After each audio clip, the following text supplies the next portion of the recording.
Dear Mom and Dad, dear sister, dear brother, dear loved one, I know that you believe in God,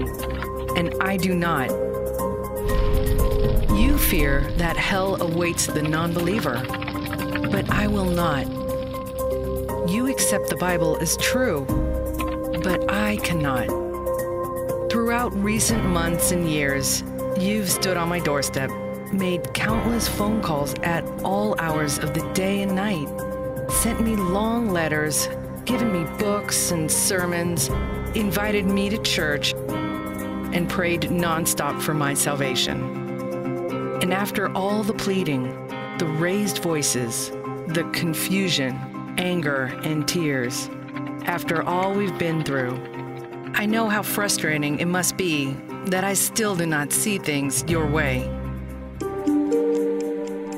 Please know that I'm equally frustrated because you demand boundaries of respect for your own worldview while continuing to intrude and interfere uninvited into mine.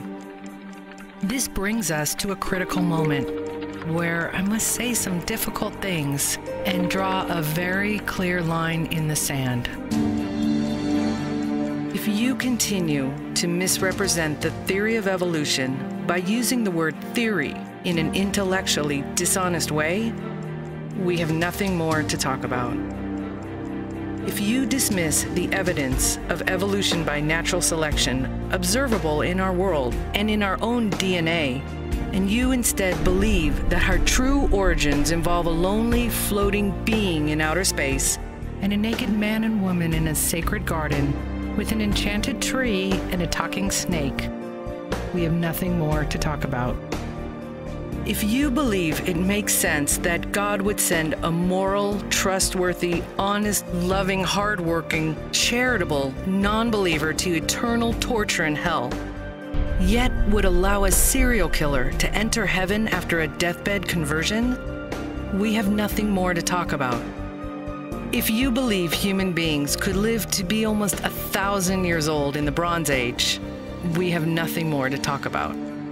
If you believe that a church, God's house, should ever need to buy an insurance policy against disaster, we have nothing more to talk about. If you'd pay a $2,000 insurance deductible toward an invasive surgical procedure performed by trained doctors, recover over a period of weeks with prescription medications invented by scientists, and then thank God for his divine healing, we have nothing more to talk about.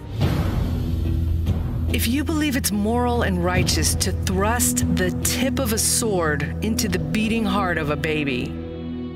if you think it's reasonable that an all-powerful, loving God would not prevent 300,000 men, women, teenagers, and infants from drowning in a tsunami because he works in mysterious ways,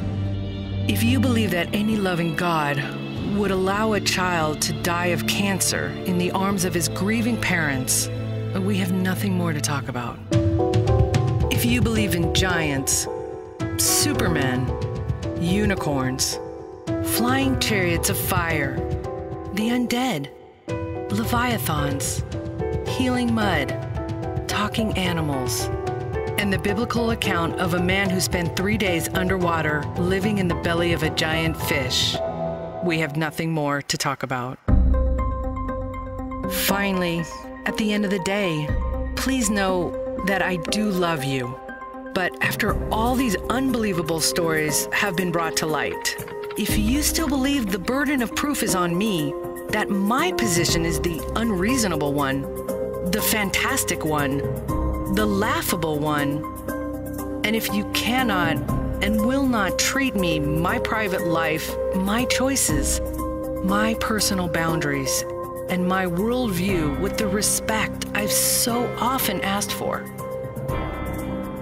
we have nothing more to talk about.